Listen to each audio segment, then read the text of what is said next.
right.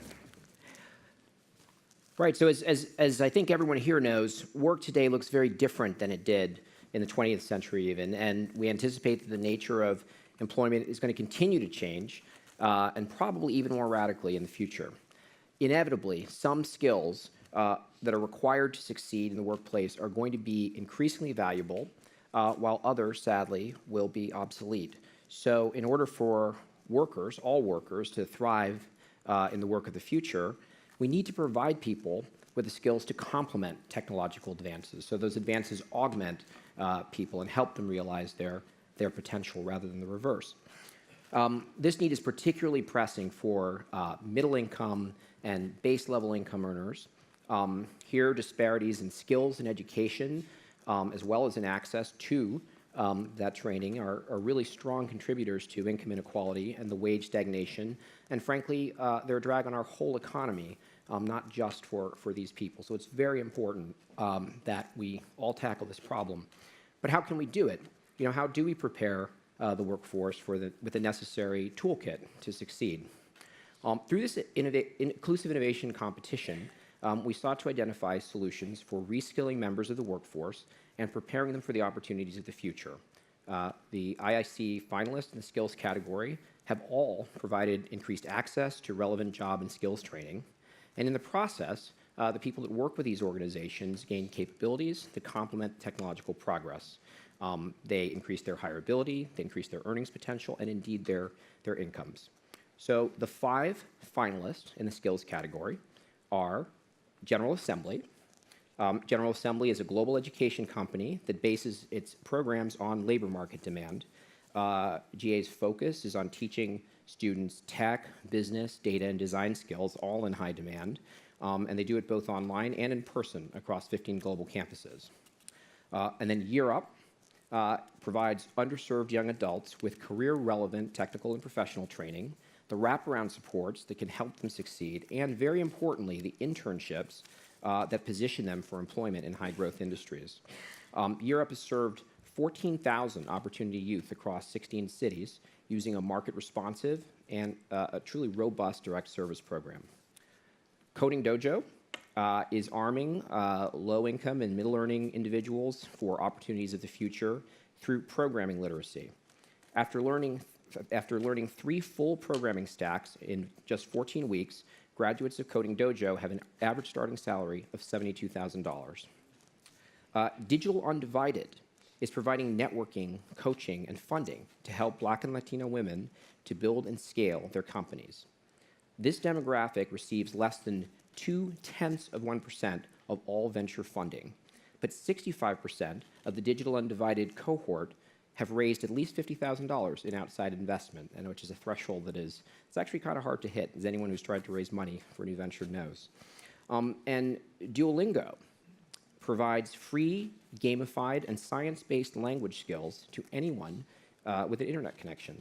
With over 120 million users, Duolingo has grown to become the world's most popular language learning platform in just 4 years.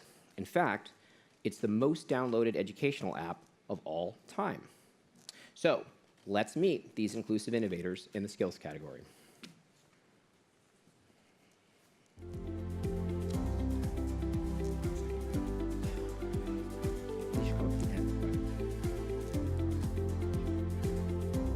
For the skills category, the IIC finalists are Coding Dojo. Right now, there are major tech hubs in the US, including San Francisco, where the income inequality gap between the rich and the poor is on par with Rwanda. We teach people how to code, but that's not our business. We're in the business of transforming lives. We have a rigorous program. For 14 weeks, our students spend 60 to 80 hours a week coding. They do this because they are motivated to learn skills that they know will enable them to have a better life. We believe we can change the world. Digital Undivided. We're living in the 1099 economy, where the concept of work is radically changing.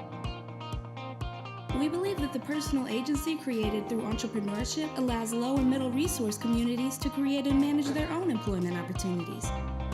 At the Big Innovation Center, we lead workshops and training on topics as diverse as lean startup methodology and how to bring offline businesses online. We're giving communities that are limited by the imagination of others the permission to think and live big. So what I wanted to do is Duolingo. would give equal access to education to everybody, regardless of whether they had money or not. The idea is that it turns learning a language into a game, because we know that one of the most difficult things about learning anything by yourself is to stay motivated. Children in underdeveloped countries are using the same system to learn a language as the richest man in the world. That, we think, is true educational equality. More money does not buy you a better education, and that's what this project is all about. Hi, my name is Ruth. General Assembly. Hi, my name is Dom.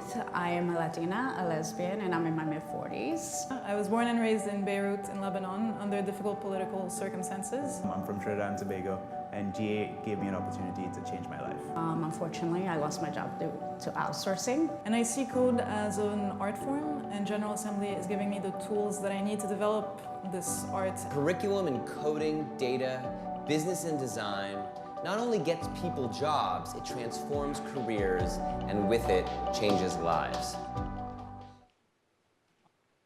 Year Up. Our mission is to work with low-income 18 to 24-year-olds, and in 1 year, to enable those young adults to go from poverty to a professional career. Over the past 15 years, Europe has served more than 14,000 young adults across 16 cities, and we continue to grow 25% year over year. There's currently millions of young people in this country who are out of school and out of work, and don't have more than a high school degree, that they can be an incredible source of talent for great companies all across this country. All right. So congratulations to all 5 finalists.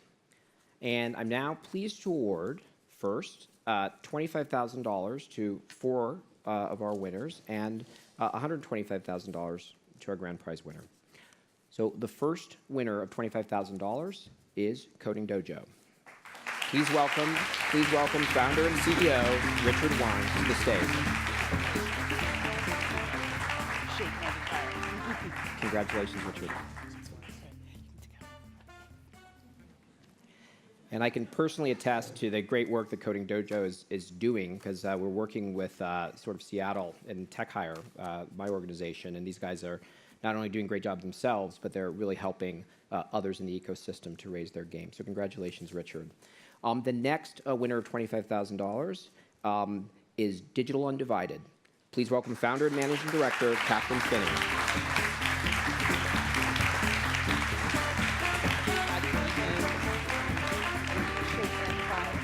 Congratulations, Catherine.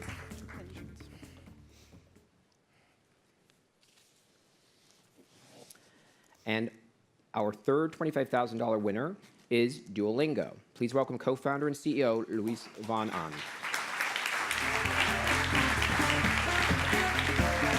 Congratulations, Luis. Thank you.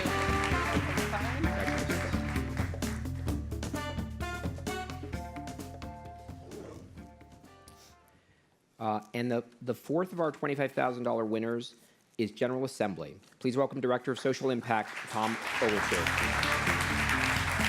Congratulations. Thank you. Congratulations. And last, for those of you not keeping track very carefully, I'm pleased to announce the grand prize winner of $125,000 in the IIC Inclusive Innovation Skills category, Year Up.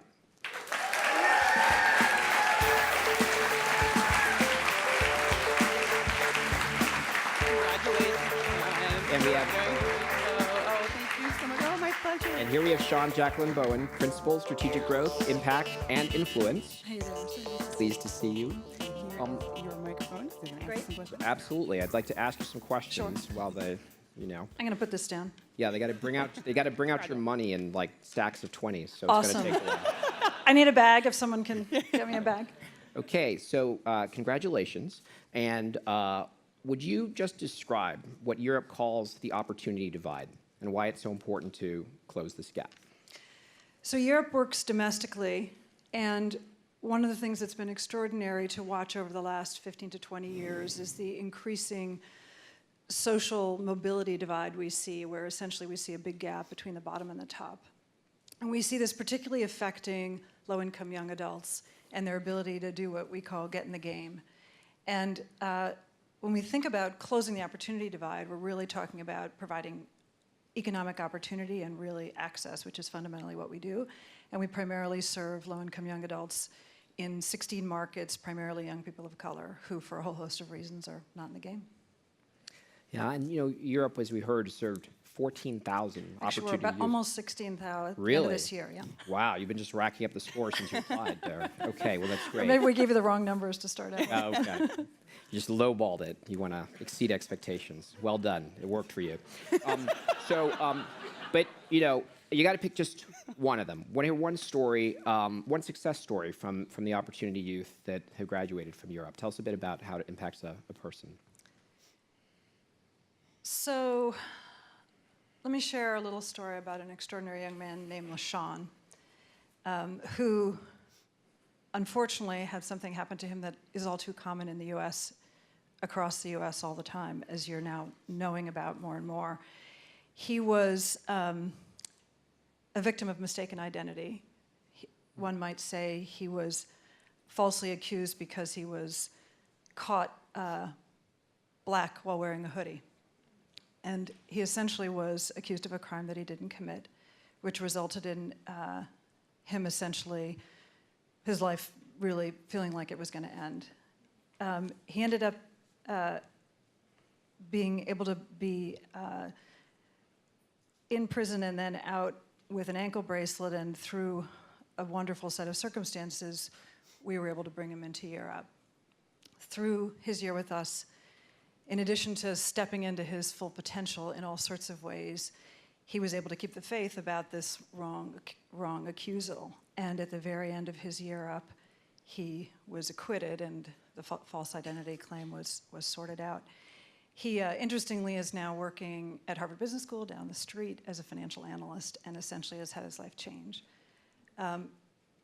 There's an extraordinary population in this country of about 6 million opportunity youth who have maybe a high school diploma, but are not able to get in the game, and for all sorts of reasons, not the least of which are really about class and race and the divides that divide us,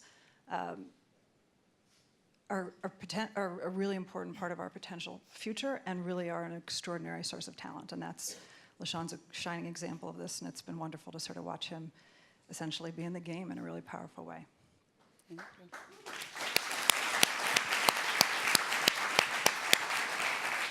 Sean, thank you for that wonderful illustration and for all the important work you do. And congratulations on your victory. And now you're going to have a moment that many of us dreamed of when we were kids watching TV. Right. Please come in for the photo Well op. done. All right. So I just want to say thank you. I just want to say on behalf of the extraordinary almost 16,000 young people we've served in the U.S. and all those who've supported them, we've got 5 and a lot of million to go, and we need all of you in the game to change. So to all of them and to potential, thank you. Thanks.